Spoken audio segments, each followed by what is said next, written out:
What's going on YouTube? JT's1 here, and welcome back to another edition of After the Movie. I just got done watching Inside Out 2, and I want to give my quick little thoughts on it. So, Inside Out 2 is the sequel to, well, Inside Out. That film came out in 2015. Now we're almost 10 years later. My goodness, where has the time gone by? I think it was 2015, yeah. We finally have the sequel to Inside Out. I mean, Pixar does take a long time sometimes between sequels. They're not like DreamWorks, and they churn things out like super quick. This one actually took a considerable amount of time. I mean, look at Incredibles 2, look how long of a gap between the first film and the second film was, or, you know, Monsters, Inc., Monsters University. Well, that was more of a prequel, but then they had the Monsters at Work, like, animated series. Come to think of it, of all the series that they could have, like, movies that could, like, do spin-offs, Incredibles would be the most obvious choice, that they don't do anything with that, which doesn't really make much sense to me. I feel like you probably should churn something out with the Incredibles, but, yeah, so Pixar, Inside Out 2. Overall thoughts of the first film, I did like the first Inside Out. It's not one of my favorite Pixar movies. I really thought the ending with Riley and her parents and that kind of reunion teaching kids the importance of sadness, that was really good. That's to me where the movie kind of peaks for myself. But the rest of the film, like I said, it's pretty solid. It's, you know, it's got some funny bits to it, but I didn't quite get on the hype train the first Inside Out like a lot of other people did. But in terms of Disney and Pixar, they have not been churning out really good stuff for the past couple of years. You may have kind of like an anomaly, but I feel like the last like Disney or even like animated like Pixar film I liked was Incredibles 2. I think that was 2018, right? Because I know Coco I think was 2017, but Incredibles 2 was really the last one I liked. But that's going on what, like 6 years without a film that's really been kind of worthwhile or up to the standards that I know Pixar can do. Because I mean, they released Turning Red was, you know, decent, but it didn't quite hit the highs of that. Luca, you know, it existed. I watched it once. Onwards, I forget that movie even exists because it was just so lackluster. Soul was one people like got strong reviews. I watched it and I just didn't find myself all that invested in it. But and then you have like really crappy films like Lightyear, which was just bad. And then you also have stuff like, I mean, what kid would choose that as their favorite movie? I mean, this is Andy, like that's his favorite movie. I don't think he really watched it at that point, because if any character of toys he would have had the cat. But oh man, a Buzz Lightyear movie like that was just bad.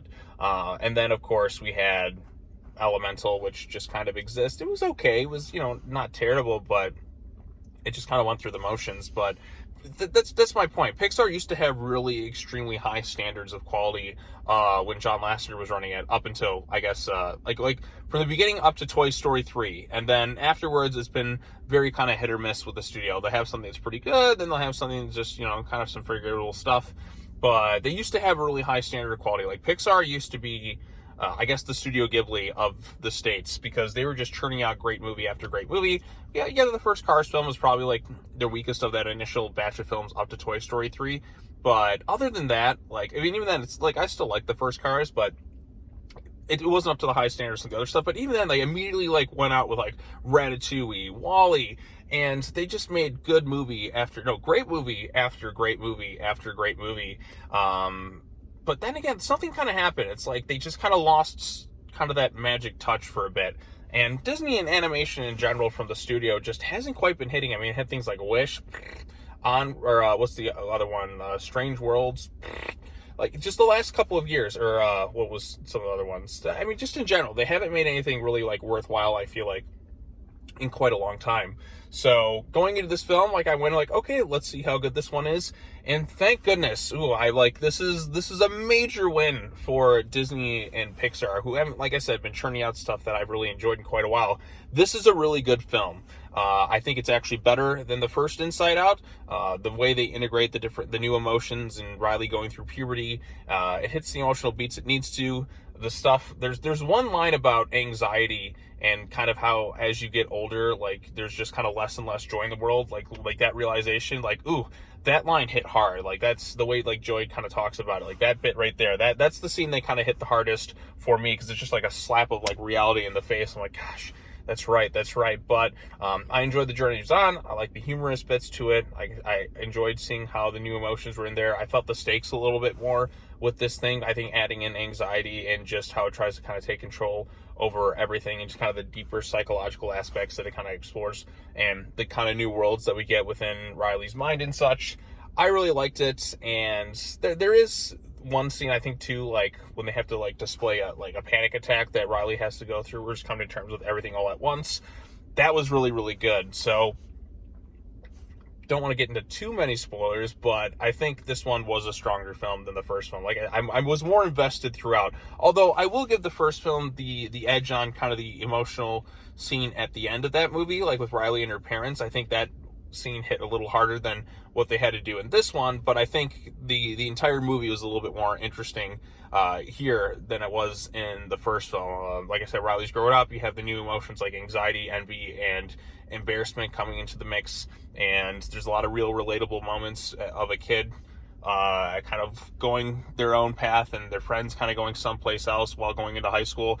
I had something like that happen to me where I was the only kid from my one school going to like the high school that I ended up going to, and all my other friends were going other places, and you're just basically kind of left alone unless you kind of take sports, and that's kind of what I did to kind of like meet new friends. So that's a hard thing for any kid to have to go through, and you see Riley really trying to experience that, and there's some ambiguity with the ending too as well, which I did like. And there's some funny bits too. They have like this video game character that's one of her like subconscious thoughts that's kind of unleashed, and you also have this Dora the Explorer like moment where it's almost like a character's looking right at the audience and talking to them, that somehow has like TNT and all sorts of other things as part of like this little pouch thing. And it's weird to say if you don't know the context of the movie, but it is genuinely like really funny. So I really liked it. I thought the movie was really strong. I thought it was better than the first film. Like I said, I was more interested in what was happening. I felt more on the edge of my seats, and maybe because Riley is a little bit older in some ways, like I kind of remember relating to some of the stuff and the lines about like joy kind of like being less and less important, it seems, as you kind of get older and less spare.